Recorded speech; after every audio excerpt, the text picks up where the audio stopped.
નમસ્કાર મિત્રો, દેશ અને દુનિયાના સૌથી મોટા સમાચારમાં આપનું સ્વાગત છે। તો આજના તાજા સમાચાર મેળવવા માટે વિડીયોને અંત સુધી જોતા રહો અને આવા જ દરરોજના સમાચાર સૌથી પહેલા મેળવવા માટે આ ચેનલને સબસ્ક્રાઇબ કરવાનું ના ભૂલતા। તો મિત્રો આજના પ્રથમ સમાચાર વિશે વાત કરીએ તો આવી રહ્યું છે નવું વાવાઝોડું। મિત્રો પ્રખ્યાત હવામાનના જાણકાર અંબાલાલ પટેલે ગુજરાતમાં પાછોતરા વરસાદની નવી આગાહી કરતા જણાવ્યું છે તેમના મતે 27 સપ્ટેમ્બરથી જ 5 ઓક્ટોબર દરમિયાન ગાજવીજ સાથે વરસાદનો નવો રાઉન્ડ ગુજરાત ઉપર ત્રાટકવાનો છે અને 5 ઓક્ટોબર આસપાસ જે છે તે ગુજરાતની અંદર દરિયા કિનારે પવનનું જોર વધવાનું છે, જેને લઈને 10 થી લઈને 13 ઓક્ટોબર વચ્ચે વરસાદની ફરી એકવાર પાછોતરા વરસાદની શક્યતા રહેશે તેવું અંબાલાલે જણાવ્યું અને બંગાળની ખાડીમાં વાવાઝોડું સક્રિય થઈ શકે ઓક્ટોબર મહિનાની અંદર। અંબાલાલે મિત્રો 2 મહિના પહેલા પણ જણાવ્યું હતું કે ખાસ કરીને દિવાળી વાળા મહિનામાં 1 થી 2 મોટા ચક્રવાતો ગુજરાતમાં જોવા મળવાના છે। આ સમયગાળા દરમિયાન વણઝાર નામનું ચક્રવાત શરૂ થવાની સંભાવના છે। અત્યારથી જ મિત્રો આગામી આગોતરું તેમને નામ પણ આવી દેવામાં આવ્યું છે। આ વાવાઝોડાનું નામ વણઝાર આપવામાં આવ્યું છે, જે મિત્રો પાછોતરા વરસાદનું કારણ બનશે આ વણઝાર વાવાઝોડું। ત્યારબાદના મહત્વના સમાચાર જાણી લઈએ તો કૃષિ મંત્રી હવે ડાયરેક્ટ ખેડૂતો સાથે વાત કરશે દરરોજ।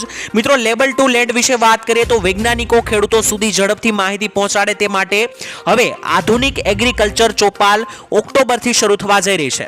મિત્રો મોદીજીની જે ત્રીજી વાર સરકાર બની છે તેને 100 દિવસ પૂરા થયા છે, તેની ભેટ સ્વરૂપે નવા કૃષિ મંત્રી શિવરાજસિંહ ચૌહાણે મોટી જાહેરાત કરતા જણાવ્યું, જેમાં હવે દર મહિને વૈજ્ઞાનિકો ખેડૂતોને આધુનિક સંશોધન અને ટેકનોલોજી વિશે માહિતી આપશે, જેથી ગુજરાતનો ખેડૂત પણ ટેકનોલોજીને સમજીને આધુનિક ખેતી કરી શકે।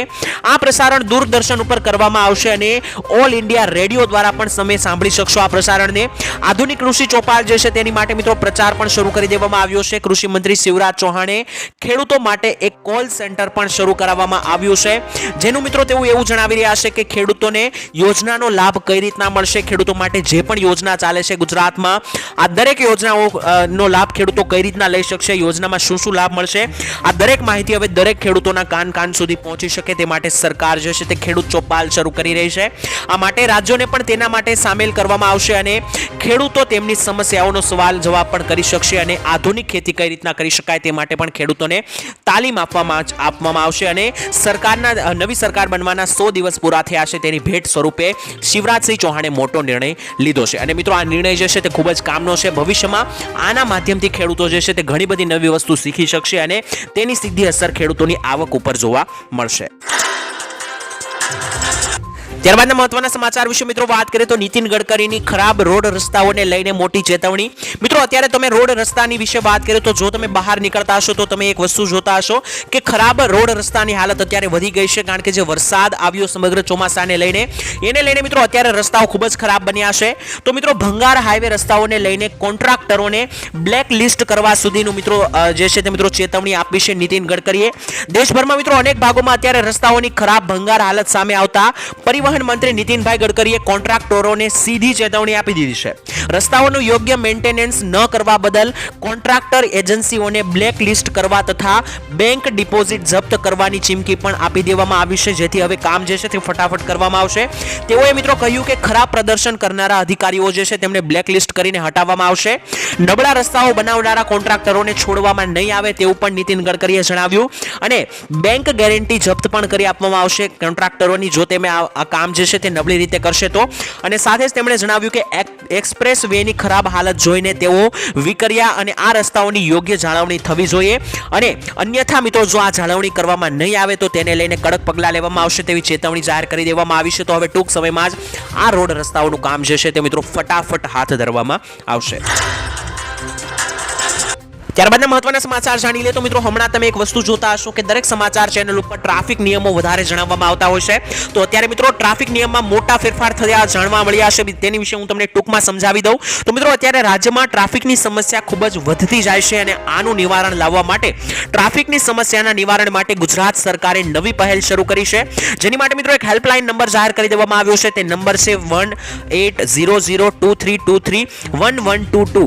આ નંબર મિત્રો જે છે તે ડેડિકેટેડ હેલ્પ હેલ્પલાઇન નંબર છે અને આ નંબર ઉપર કોલ મળતા જ પોલીસ દ્વારા જે તે વિસ્તારની ફરિયાદ હશે તે સંબંધિત જિલ્લાના પોલીસ અધિકારીને તાત્કાલિક જ આ સમસ્યા નિવારણ માટે એક્શન લેવા સૂચના આપવામાં આવશે. તો મિત્રો ટ્રાફિકને લઈને આ મોટો હેલ્પલાઇન નંબર જાહેર કરવામાં આવ્યો છે. તો જે પણ વિસ્તારોની અંદર ટ્રાફિકને લઈને જો કોઈ સમસ્યા હશે તો આ હેલ્પલાઇન નંબરના માધ્યમથી તે વિસ્તારની પોલીસ જે છે તે મિત્રો તાત્કાલિક તે સમસ્યાનું નિવારણ લાવશે. ત્યારબાદના મહત્વના સમાચાર જાણી લઈએ તો એટીએમ માંથી અનાજ નીકળશે. હવે મિત્રો આપણે સાંભળ્યું હશે કે એટીએમ માંથી રોકડા રૂપિયા નીકળે છે, પરંતુ નવા સમાચાર મુજબ હવે એટીએમ માંથી રેશન કાર્ડ ધારકો અનાજ કાઢી શકશે. મિત્રો ગુજરાતના પહેલા અનાજના એટીએમ નું ભાવનગરમાં લોકાર્પણ થઈ ગયું છે. રેશન કાર્ડ નંબર તમે નાખો છો એટીએમ ની અંદર એટલે ઘઉં અને ચોખા તેમાંથી નીકળશે. ભાવનગરમાં રેશન કાર્ડ ધારકો માટે અન્ન પૂર્તિ એટીએમ નો પ્રારંભ કરવામાં આવ્યો છે. લાભાર્થીઓને કોઈ પણ સમયે લાઇનમાં ઉભા રહ્યા વગર અનાજ મેળવી શકશે અને રાજ્યમાં પ્રથમ વખત ભાવનગર ખાતે આ એટીએમ નો પ્રારંભ થયો છે. એટીએમ માં જેમ તમે એટીએમ કાર્ડ નાખીને પૈસા કાઢો છો તેમ હવે રેશન કાર્ડ નાખીને ઘઉં અને ચોખા તમે કાઢી શકશો. ત્યારબાદના મહત્વના સમાચાર વિશે વાત કરી લઈએ તો ખેડૂતોને દિવાળી ભેટ મળશે અને ખાતામાં પૈસા આવશે. મિત્રો દર દિવાળીએ સરકાર જે છે તે ખેડૂતોને 2000 રૂપિયાનો હપ્તો ટ્રાન્સફર કરીને ખેડૂતોની દિવાળી સુધારે છે. ત્યારે આ વખતે પણ એવું જોવા મળી રહ્યું છે. મિત્રો હવે ખેડૂતોના ખાતામાં 18મા હપ્તાની રાહ જોઈ રહેલા દરેક ખેડૂતોને ફાયદો મળશે. દિવાળી પહેલા મિત્રો પૈસા જે છે તે ખેડૂતોને મળશે તેવા અહેવાલ છે. જો કે મિત્રો સત્તાવાર રીતે સરકારે જાહેરાત નથી કરી, પરંતુ દર વર્ષના આંકડાઓ જોઈએ તો દર વર્ષે સરકાર દિવાળીના 1-2 દિવસ પહેલા અથવા તો 1-2 દિવસ પછી એટલે કે દિવાળીના સમયગાળા દરમિયાન જ હપ્તો આપે છે, જેથી ખેડૂતો જે છે તે હપ્તાની સારી રીતે વાપરી શકે અને વેકેશનમાં ઉપયોગ કરી શકે. તેની માટે મિત્રો અમુક કાર્યો તમારે પૂર્ણ કરવા પડશે. 5 મહત્વપૂર્ણ કાર્યો તમે પૂર્ણ કરશો તો જ તમને 2000 નો 18મો હપ્તો મળશે.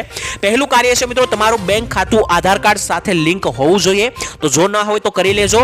બેંક ખાતાની સ્થિતિ સાથે તમારી આધાર સીડિંગ તપાસી લેજો. જો તે નહીં હોય તો પણ તમને હપ્તો નહીં મળે. ત્રીજું મિત્રો છે કે તમારા આધાર કાર્ડ સીડ વાળા બેંક ખાતામાં તમારો ડીબીટી વિકલ્પ સક્રિય રાખો, એટલે કે ડાયરેક્ટ બેંક ટ્રાન્સફર સક્રિય રાખો. તેમાં તમને ના સમજ પડતી હોય તો મિત્રો તમે બેંક પર જઈને પણ કહી શકો કે તમારા ખાતાનો ડીબીટી એક્ટિવેટ કરી દેવામાં આવે. ચોથી મિત્રો જાહેરાત છે કે તમારું ઈ કેવાયસી પૂર્ણ હોવું જોઈએ. જો ઈ કેવાયસી નહીં હોય તો હપ્તો મળશે નહીં. પાંચમી મિત્રો જાહેરાત છે કે પીએમ કિસાન પોર્ટલમાં નો યોર સ્ટેટસ મુજબ આધાર સીડિંગ પણ તમે કરાવી લેજો. તો આ 5 કામ મિત્રો તમે કરેલા હશે તો હપ્તો સીધો તમારા બેંક ખાતામાં દિવાળી આસપાસ આવી શકે તેવા મિત્રો 99% ચાન્સ દેખાઈ રહ્યા છે. ત્યારબાદ જાણી લે તો ખેડૂતોની લોન માફી અંગે મોટી જાહેરાત સરકારે કરી દીધી છે. ગુજરાતના દરેક ખેડૂતો માટે પાક ધિરાણ લોનને લઈને આવ્યા મહત્વના સમાચાર. ખેડૂતોએ લીધેલી લોનની નવા જૂની કરવા માટે ખેડૂતો પાસેથી કેશ પેમેન્ટ માંગવાની બદલે ખેડૂતોને ડાયરેક્ટ બેંકમાંથી ઓટો રિન્યુ કરી આપવામાં આવે તેવી માંગ છે. બીજી મિત્રો ખેડૂતોએ એવી માંગ કરી હતી કે ખેડૂતોની પાક ધિરાણ લોન માફ કરી આપવામાં આવે, કારણ કે ઘણા બધા રાજ્યોની અંદર લોન માફી થાય છે. ગુજરાતની અંદર ખાસ મોટી કોઈ એવી લોન માફી થઈ નથી. તો ગુજરાતના ખેડૂતો એવું જણાવી રહ્યા છે કે જો લોન માફી ના થાય તો ખાસ પાક ધિરાણ લોનની અંદર જે નવા જૂનીની સિસ્ટમ છે તે ઓટો રિન્યુ કરી આપવામાં આવે, કારણ કે જો તે નથી કરવામાં આવતું તો મિત્રો ખેડૂતોને વ્યાજે પૈસા લાવીને પણ નવા જૂની કરવી પડે છે. તો સરકાર પાસે ખેડૂતોની વિનંતી છે અથવા તો લોન માફ કરવી આપવામાં આવે અથવા તો ઓટો રિન્યુની સુવિધા કરી આપવામાં આવે. તો મિત્રો તમારું શું કહેવું છે? શું ખેડૂતોને ઓટો રિન્યુની સુવિધા આપવી જોઈએ કે લોન માફી કરી આપવી જોઈએ? કોમેન્ટમાં જણાવી દેજો. ત્યારબાદ મહત્વના સમાચાર જાણી લઈએ તો મિત્રો પ્રધાનમંત્રી મોદીજી ગુજરાત પ્રવાસે આવ્યા હતા ત્યારે તેમણે મંત્રીઓની ક્લાસ લગાવી. જીએમડીસી નો કાર્યક્રમ પૂર્ણ થયા પછી મિત્રો રાજભવન આવીને વડાપ્રધાન મોદીજીએ સિનિયર મંત્રીઓ, પાર્ટીના પ્રદેશ નેતાઓ અને સરકારના ઉચ્ચ અધિકારીઓ સાથે મંત્રણા કરી હતી. અને મિત્રો સૂત્રો પાસેથી એવું જાણવા મળ્યું છે કે રાષ્ટ્રના અત્યારે મિત્રો વાત કરીએ તો ગુજરાત રાજ્યમાં ભ્રષ્ટાચારથી ફરિયાદો અત્યારે મળી રહી છે, જેને લઈને મિત્રો તત્કાલિક કડક પગલાં લેવા માટે મોદીજીએ તાકીદ કરી છે.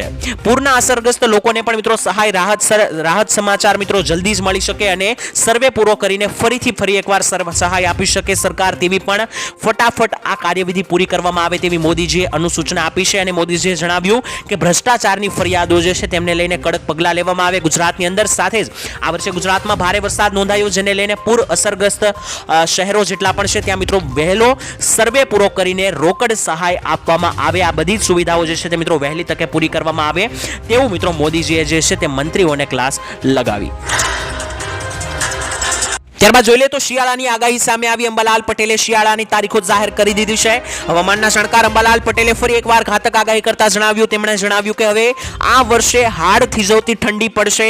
ખાસ મિત્રો, આ વખતે ચોમાસામાં દરિયાકાંઠો જે છે તે ઠંડો જોવા મળ્યો છે, જેને લઈને શિયાળો આ વખતે વહેલો શરૂ થશે અને મોડો પૂર્ણ થશે, એટલે કે લાંબો ચાલવાનો છે. અને આ વર્ષે શિયાળાની શરૂઆત 3 ડિસેમ્બરથી રાજ્યભરમાં ઠંડીનો કહેર વરસશે અને 22 ડિસેમ્બરથી ગુલાબી ઠંડી, કડકડતી ઠંડી, હાડ થીજવતી ઠંડીની શરૂઆત થવાની છે. અને આ વખતે મિત્રો ઠંડીનું પ્રમાણ પણ વધવાનું છે, તો ખેડૂતોએ ખાસ કરીને મિત્રો બહાર જતા પહેલા આ ઠંડીના સમાચાર જાણી લેવા. ત્યારબાદના કામના સમાચાર મેળવી લઈએ તો દર મહિને હવે 1200 રૂપિયા સરકાર આપશે પેન્શન. મિત્રો, ગુજરાતમાં વૃદ્ધોને સહાય મળી રહે અને વૃદ્ધો જે છે તે પોતાના રીતે પોતાનું ગુજરાન ચલાવી શકે તેના માટે સરકાર અત્યારે વારે આવી છે અને વૃદ્ધો માટે નિરાધાર વૃદ્ધ પેન્શન યોજના શરૂ થઈ છે, જેમાં મિત્રો સરકાર જે છે તે 60 થી લઈને 80 વર્ષના વયના દરેક લોકોને મહિને જે છે તે મિત્રો લગભગ 1000 રૂપિયા આપે છે અને જેમાં 500 રૂપિયા સરકાર ભેળવીને આપે છે રાજ્ય સરકાર. એટલે ટોટલ વૃદ્ધોને 1200 રૂપિયાનું પેન્શન જે છે તે 60 થી લઈને 80 વર્ષના વૃદ્ધોને દર મહિને 1200 અને વર્ષે 15000 રૂપિયા સુધીની સહાય જે છે તે પ્રધાનમંત્રી નિરાધાર વૃદ્ધ પેન્શન યોજના અંતર્ગત સરકાર અત્યારે હાલ આપી રહી છે. તમારે જો આ યોજનાનો લાભ લેવો હોય તો તમે અરજી કરવા માટે ગામડાના વિસ્તારોમાં VCE ની કચેરીમાં જઈને અને શહેરી વિસ્તારોમાં મામલતદારની કચેરીએ જઈને મુલાકાત લઈ શકો. તો સરકારની તડકતી ફડકતી નવી વાત્સલ્ય યોજના. નાણામંત્રી નિર્મલા સીતારામણે મિત્રો બાળકોના ભવિષ્યને ધ્યાનમાં રાખીને આજે 18મી સપ્ટેમ્બરે એક નવી યોજના શરૂ કરી છે. આ યોજનાનું નામ છે મિત્રો NPS વાત્સલ્ય યોજના. નાણામંત્રીએ મિત્રો બજેટ 2024 દરમિયાન આ અંગેની જાહેરાત કરી હતી અને આ યોજના હેઠળ માતા પિતા અથવા વાલીઓ તેમના બાળકોના ભવિષ્યને ધ્યાનમાં રાખીને રોકાણ કરી શકે છે. આ યોજનાનો મિત્રો ઉદ્દેશ્ય એ શરૂ કરવામાં આવ્યું છે કે જેનો મુખ્ય ઉદ્દેશ્ય એ છે કે બાળકો જ્યારે મોટા થાય છે ત્યારે તેમની પાસે થોડી ઘણી બચત અને પૈસા હોય, તે ઉદ્દેશ્યથી મિત્રો સરકારે આ યોજનાની શરૂઆત કરી છે. તો જો મિત્રો તમે પણ તમારા બાળક માટે NPS વાત્સલ્ય યોજનામાં રોકાણ કરવા ઈચ્છો છો તો તમારે દર વર્ષે ઓછામાં ઓછા 1000 રૂપિયાનું રોકાણ કરવું પડશે. પરંતુ જો તમારે વધારે રોકાણ કરવું હોય તો તમે મિત્રો ઈચ્છો તેટલા રૂપિયા પણ આમાં રોકી શકો છો. તમારા બાળક માટે જ તે મિત્રો આગળ જઈને કામમાં આવશે. એટલે કે મિત્રો તેની મહત્તમ મર્યાદા કોઈ નથી. તમે જેટલા રૂપિયા ધારો તેટલા PM વાત્સલ્ય યોજના અંતર્ગત રોકી શકો છો. જો તમે તમારા બાળકના નામે જમા કરાવેલા પૈસામાંથી અમુક પૈસા ઉપાડવા માંગતા હોય તો તમારે રોકાણની તારીખથી 3 વર્ષ સુધી રાહ જોવી પડશે. એટલે કે તમે પૈસા રોકો છો ત્યારથી 3 વર્ષ સુધીમાં તમે તે પૈસા ઉપાડી શકશો નહીં. આ પૈસા શિક્ષણ અથવા તો કોઈ પણ રોગની સારવાર માટે તમે ઉપાડી શકો છો. આ સિવાય મિત્રો 75% થી વધુ વિકલાંગતાના કિસ્સામાં પૈસા ઉપાડી શકાય છે. તમારું બાળક 18 વર્ષનું થાય ત્યાં સુધી મિત્રો તમે આ 3 વખત જે છે મિત્રો પૈસા ઉપાડી શકો છો અને તમારું બાળક મોટું થાય ત્યાં સુધી તમારે પૈસા જમા કરવાના રહેશે. સરકાર તમને તેનું યોગ્ય વ્યાજ દર પણ આપશે અને તમારા પૈસા જે છે મિત્રો ભેગા કરીને સરકાર વાત્સલ્ય યોજના અંતર્ગત તમે તમારા બાળકના નામે 1000 રૂપિયાથી લઈને આગળ અનલિમિટેડ પૈસા રોકી શકો છો, જે મિત્રો તમારે દર વર્ષે ભરવાના હોય છે. અને તમારું બાળક જ્યારે 18 વર્ષનું થાય છે ત્યારે તેને આગળ ભણવા માટે અથવા તો આગળ કોઈ પણ ધંધો નવો શરૂ કરવા માટે તમે રોકેલા પૈસા જે છે તે મળી જશે. ત્યારબાદ જાણી લઈએ તો મિત્રો જાણી લઈએ આજના મહત્વના ખેડૂત સમાચાર. આજની બજારના ભાવો શું જણાવી રહ્યા છે. વાત કરીએ તો જીરુની બજારમાં નિકાસ બજાર વધતા જીરુ બજારમાં અત્યારે હાલ તેજીનો માહોલ જોવા મળ્યો. બીજી તરફ મિત્રો દેશી ચણાના ભાવમાં ઘટાડો થયો, 25 રૂપિયા તૂટ્યા. ડુંગળીની અંદર વાત કરીએ તો ડુંગળીની નિકાસ ડ્યુટી 40% થી ઘટી ગઈ છે, જેથી 20% અંદર મિત્રો હવે નિકાસ ડ્યુટી કરવામાં આવી. ડુંગળીની બજાર 800 રૂપિયાની સપાટીએ પહોંચી છે. બીજી તરફ એરંડાની બજારમાં તેજીનો માહોલ, ભાવે 1200 રૂપિયાની સપાટી અત્યારે એરંડાની અંદર જોવા મળી. કપાસની અંદર વાત કરીએ તો કપાસના વાવેતર મોડા હોવાથી કપાસની સીઝન 1.5 મહિનો મોડી આ વખતે ચાલી છે. તો દર વર્ષની જેમ આ વખતે જે છે તે કપાસની સીઝન 1.5 મહિનો મોડી ચાલી છે. ત્યારબાદના મહત્વના સમાચાર વિશે વાત કરી લઈએ તો ખેડૂતો માટે નવી મુશ્કેલી સામે આવી છે. વરસાદ બાદ મિત્રો હવે ખેડૂતોના માથે વધુ એક મુશ્કેલી સામે આવી છે. મગફળીના પાકમાં અત્યારે મિત્રો મુંડાનો ઉપદ્રવ જોવા મળ્યો છે, જેથી ખેડૂતોની અંદર હાલ મિત્રો ડરનો માહોલ છવાયો છે, કારણ કે આ મુંડા મગફળીથી વધીને આગળ બીજા પાકમાં પણ જોવા મળી શકે અને આ ગુજરાતની ઘટના છે. ભાવનગર જિલ્લાના જેસર તાલુકાના કોટમોઈ ગામના ખેડૂતને મિત્રો મુંડાના ઉપદ્રવથી 1.5 લાખનું નુકસાન પણ થઈ ગયું છે. પ્રાકૃતિક ખેતીમાં મિત્રો મગફળીના વાવેતરમાં મુંડા આવી ગયા છે અને એવો ડર છપાઈ રહ્યો છે કે ખેડૂતોને કે અન્ય પાકોમાં પણ જો આ મુંડા પડશે તો ખેડૂતોનું આ વર્ષ બરબાદ થઈ જશે. ખેડૂતોએ મિત્રો સહાયની પણ માંગણી કરી છે કે આવી ઉપરા ઉપર કુદરતી આફતો વારંવાર આવી રહી છે, છતાં સરકાર તરફથી કોઈ મોટી સહાય હજુ આપવામાં નથી આવી. પહેલા મિત્રો વરસાદને લઈને ખેડૂતોને ભારે નુકસાન થયું હતું, ત્યારબાદ તીડનો ખતરો દેખાઈ રહ્યો હતો અને હવે આ મુંડાના કારણે પણ ખેડૂતોને મુશ્કેલીનો સામનો કરવો પડી રહ્યો છે. ત્યારબાદ જાણી લઈએ તો સરકાર આપશે 5 કરોડ ફ્રી વાઈફાઈ, એટલે કે મિત્રો સરકાર હવે મફત ઇન્ટરનેટ ચલાવવા આપશે. મિત્રો પ્રધાનમંત્રી મોદી દેશના દરેક નાગરિકોને ડિજિટલ રીતે જોડવા માંગે છે. જો કે મિત્રો મોંઘા રિચાર્જ પ્લાન આ પ્રયાસને અવરોધે છે, એટલે કે અત્યારે મિત્રો ટેકનોલોજીનો યુગ આવી ગયો છે, દરેક લોકોએ આધુનિક થવું પડશે. છતાં પણ મિત્રો ઘણા બધા લોકો આ બધી વસ્તુઓથી ઇન્ટરનેટના પૈસા ના હોવાને કારણે અને મોંઘા રિચાર્જના પ્લાન હોવાને કારણે ઘણા બધા લોકો જે છે તે મિત્રો અત્યારે ઇન્ટરનેટ નથી પુરાવતા. આ જ કારણ છે કે મોદી સરકાર એક નવી યોજના અત્યારે લઈને આવી છે, જે અંતર્ગત મિત્રો હવે દેશભરના લોકોને મફત ઇન્ટરનેટ મળી રહે તે માટે 5 કરોડ પ્રધાનમંત્રી વાઈફાઈ હોટસ્પોટ લગાવવામાં આવશે. આ માટે મિત્રો સરકારે પીએમ વાઈફાઈ ફ્રેમવર્ક ગાઈડલાઇન્સમાં સુધારો કર્યો છે અને સરકાર આ ફેરફાર બાદ કોઈ પણ નાગરિકને પોતાના વિસ્તારમાં વ્યક્તિગત વાઈફાઈ હોટસ્પોટ પ્રસ્થાપિત કરી આપશે, જેથી મિત્રો દેશનો દરેક યુવાન અને દેશના દરેક લોકો જે છે તે ટેકનોલોજી સાથે જોડાઈ શકે અને અત્યારે આધુનિક દુનિયાને સાથે તાલ મેળવીને જીવી શકે. ત્યારબાદના મહત્વના સમાચાર વાત કરી લે તો મહિલાઓને મળશે 50,000 રૂપિયાની સહાય. કઈ રીતના મળશે તે પણ જણાવવાનું છે. ખાસ આ સમાચાર ધ્યાનથી સાંભળજો મિત્રો. 17 સપ્ટેમ્બર 2024ના રોજ વડાપ્રધાન મોદી ઓડિશાની મુલાકાતે ગયા હતા. ત્યાં મિત્રો તેઓ રાજ્ય સરકારની સુભદ્રા યોજનાની શરૂઆત તેમણે કરી છે. 17 સપ્ટેમ્બરે નરેન્દ્ર મોદીજીનો જન્મદિવસ પણ હતો અને આ દિવસે મિત્રો તેઓ સવારના વારે ઓડિશા ગયા હતા. ત્યાં તેમણે નવી સુભદ્રા યોજનાની જાહેરાત કરી. આ યોજનામાં મિત્રો પાત્ર મહિલાઓને 5 વર્ષમાં સરકાર 50,000 રૂપિયાની સહાય પૂરી પાડશે. આ સહાયની અંદર 50,000 રૂપિયાની રકમ કઈ રીતના મળશે તે પણ તમને જણાવી દઈએ તો મિત્રો ગયા મહિને રાજ્ય સરકારે જાહેરાત કરી છે કે રાજ્યમાં 21 થી લઈને 60 વર્ષ સુધીની 1 કરોડ મહિલાઓને યોજનાનો લાભ મળશે. આ યોજના અંતર્ગત મિત્રો 5 વર્ષમાં મહિલાઓને 50,000 રૂપિયા ચૂકવવામાં આવશે અને 1 વર્ષમાં 2 હપ્તા આપવામાં આવશે. મહિલાઓને 10,000 રૂપિયા મળશે આ હપ્તામાં, જે મિત્રો આધાર કાર્ડ સાથે લિંક થયેલા બેંક એકાઉન્ટની અંદર જ ડાયરેક્ટ બેંક ટ્રાન્સફર, એટલે કે જેમ 2,000 રૂપિયાનો હપ્તો આવે છે તેમજ ડાયરેક્ટ આ 10,000 રૂપિયાનો હપ્તો મહિલાઓને આપવામાં આવશે. અને મિત્રો આપણે જણાવી દઈએ તો 5,000 રૂપિયાનો હપ્તો આંતરરાષ્ટ્રીય મહિલા દિવસ અને 5,000 નો બીજો હપ્તો રક્ષાબંધનના દિવસે મહિલાઓના ખાતામાં આવશે. આમ મિત્રો ટોટલ 50,000 રૂપિયાની રકમ 5 વર્ષની અંદર સરકાર પીએમ સુભદ્રા યોજના અંતર્ગત મહિલાઓને આપવાની છે અને આ યોજનાની અંદર 21 થી લઈને 60 વર્ષ સુધીની દરેક મહિલાઓને સહાય આપવામાં આવશે. ટોટલ 1 કરોડ મહિલાઓને આ યોજનાનો લાભ મળશે અને આ યોજનાના 5,000ના 2 હપ્તા, પહેલો હપ્તો જે છે તે મિત્રો આંતરરાષ્ટ્રીય મહિલા દિવસ ઉપર અને બીજો હપ્તો રક્ષાબંધનના દિવસે મહિલાઓના ખાતામાં નાખવામાં આવશે.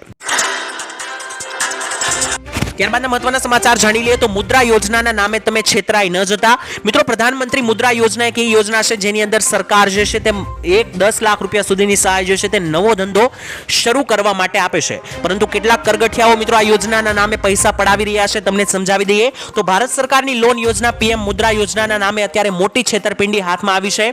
અત્યારે મિત્રો એક લેટર બધે ફરી રહ્યો છે જેમાં એવું લખ્યું છે કે 36,000 રૂપિયા ભરીને પીએમ મુદ્રા યોજના અંતર્ગત તમને 3 લાખ આપવામાં આવશે, એટલે કે તમારી પાસેથી 36,000 રૂપિયા લઈને તમને 3 લાખ આપવામાં આવશે. આવી મિત્રો છેતરપિંડી ચાલી રહી છે, જેમાં મિત્રો તમારા 36,000 લૂંટી લેવામાં આવશે. સામેથી તમને કોઈ 3 લાખ આપવામાં નહીં આવે. જો તમને પણ મિત્રો આવો કોઈ મેસેજ મળે છે તો તેના ઉપર બિલકુલ વિશ્વાસ કરવાનો નથી. સરકારે મિત્રો આ લેટરને નકલી ગણાવ્યો છે અને આ લેટરને સરકાર અને મુદ્રા યોજના સાથે કાંઈ લેવા દેવા નથી. તમારે ખરેખર મુદ્રા યોજનાનો લાભ લેવો હોય તો તમે સરકારની મુદ્રા યોજનાની અંદર ફોર્મ ભરી શકો છો અને તમારી અરજી પાસ થશે તો તમને 10 લાખ સરકાર ધંધો કરવા માટે આપશે, પરંતુ તમારે સીધી સરકારની યોજનાનું ફોર્મ ભરવાનું છે. આવા વચમાં કોઈ પણ કરગઠિયાના હાથમાં નથી આવવાનું, નહીતર તમારા રૂપિયા લૂંટાઈ જશે. ત્યારબાદ મહત્વના સમાચાર જાણી લઈએ તો ખેડૂતોને મોટી રાહત મળવા જઈ રહી છે. ખેડૂતોની લોન માફી સમગ્ર દેશમાં અત્યારે સૌથી વધારે ચર્ચાનો વિષય છે. ત્યારે આપણે જણાવી દઈએ તો મિત્રો ખેડૂતો લગાતાર છેલ્લા 1.5 વર્ષથી એવી માંગણી કરીને આવ્યા છે કે ખાસ અમારી લોન માફ કરી દેવામાં આવે, દેવા માફ કરી દેવામાં આવે.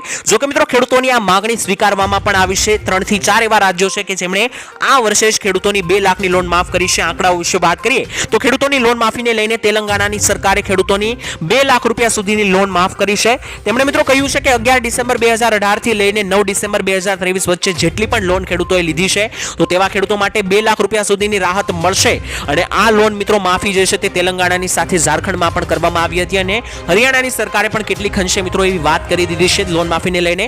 જો કે ગુજરાતમાં જ્યારે વાત કરવામાં આવે છે ત્યારે સરકાર કોઈ ઓફિશિયલી જાહેરાત કરતી નથી અથવા તો દેવા માફી અને લોન માફી અંગે કોઈ ચર્ચા પણ કરતું નથી. માત્ર ખેડૂતો જે છે તે મિત્રો વાત કરે છે અને ખેડૂતોની આવી કોઈ માંગણી પણ સ્વીકારવામાં આવતી નથી. ત્યારબાદના કામના સમાચાર વિશે વાત કરી લઈએ તો ગુજરાતની અંદર ગુટકા તમાકુ ઉપર પ્રતિબંધ લાગ્યો. મિત્રો ગુજરાતમાં ગુટકા તેમજ તમાકુનું એક વ્યસન ખૂબ જ વધી રહ્યું છે ત્યારે નિકોટિન યુક્ત પાન મસાલાના વેચાણ, સંગ્રહ અને વિતરણ કરવા ઉપર હાલ પ્રતિબંધ છે. રાજ્યના નાગરિકોનું સ્વાસ્થ્ય સારું બને અને લોકો રોગમાં ના જપડાય તે માટે સરકારે 13 સપ્ટેમ્બર 2024 થી વધુ એક વર્ષ સુધી ગુટકા અને પાન મસાલાની અંદર મિત્રો પ્રતિબંધ જે છે તેને લંબાવી દીધો છે. વેચાણ અને સંગ્રહ કરનારાઓ સામે કડક સજાની જોગવાઈ હોવા છતાં કોઈને જાણે તેનો ડર નથી તેવો માહોલ છે. કારણ કે ગુજરાતમાં મિત્રો સરકારે આવો નિર્ણય લીધો હોવા છતાં લોકો ખુલ્લેઆમ ગુટકા અને તમાકાનું વ્યસન કરી રહ્યા છે. મિત્રો તમારું શું કહેવું છે? શું ખરેખર ગુજરાતમાં તમાકુ અને ગુટકા ઉપર પ્રતિબંધ સરકારે લગાવ્યો તે યોગ્ય નિર્ણય છે કે નહીં? કોમેન્ટમાં લખીને જણાવી દેજો. ત્યારબાદ જોઈ લઈએ તો મહિલાઓએ કરી 8,500 રૂપિયા આપવાની માંગ. મિત્રો વાત કરીએ તો લોકસભા ચૂંટણી સમય દરમિયાન તમને યાદ હશે કે રાહુલ ગાંધીએ એક મોટો ઢંઢેરો પીટીને જાહેરાત કરી હતી કે જ્યાં તેમની સરકારની સીટ આવશે ત્યાંની મહિલાઓને 8,500 રૂપિયા આપવામાં આવશે. કોંગ્રેસે મિત્રો ગેરંટી કાર્ડ પણ આપ્યા હતા જેના કારણે હવે કોંગ્રેસની મુશ્કેલી વધી છે. યુપીના લખનૌમાં મિત્રો કોંગ્રેસ કાર્યાલય ઉપર મહિલાઓ પહોંચી ગઈ ગેરંટી કાર્ડ લઈને અને ત્યાં મિત્રો તેમણે જણાવ્યું કે રાહુલ ગાંધીએ કહ્યું હતું કે જો કોંગ્રેસને મત આપશો તો પૈસા મળશે. કોંગ્રેસ માટે તેમને સમજાવવી મુશ્કેલ થઈ ગઈ છે. બેંગ્લોરમાં પણ આવું થયું છે કારણ કે જ્યાં મિત્રો કોંગ્રેસની સીટ આવી છે ત્યાંની મહિલાઓ જે છે તે હવે રાહુલ ગાંધી આપેલી આ ગેરંટી પ્રમાણે 8,500 આપવાની માંગ કરી રહી છે. તો મિત્રો આજના પ્રથમ સમાચાર વિશે વાત કરીએ તો વિદાય લેતા પહેલા ચોમાસું ભૂકા કાઢશે.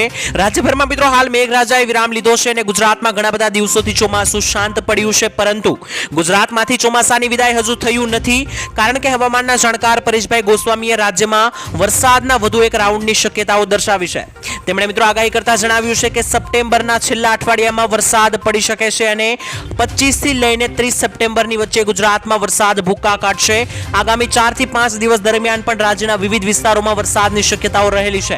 તેમણે મિત્રો જણાવ્યું કે સપ્ટેમ્બરના બીજા અઠવાડિયામાં પાકિસ્તાનમાં એન્ટી સાયક્લોન બન્યું હતું જેને લઈને મિત્રો વરસાદની સિસ્ટમો જે છે તે વધારે સક્રિય ન થઈ શકી પરંતુ હવે સપ્ટેમ્બર મહિનાનું અંતિમ અઠવાડિયું ભારે રહેવાનું છે અને ઓક્ટોબરના 10 તારીખ આસપાસ જે છે તે મિત્રો ત્યારે જઈને ચોમાસું ગુજરાતમાંથી વિદાય લેતું જોવા મળશે. પહેલા તો આ ચોમાસું જે છે તે રાજસ્થાનમાંથી વિદાય લેશે ત્યારબાદ ગુજરાતમાંથી વિદાય લેશે.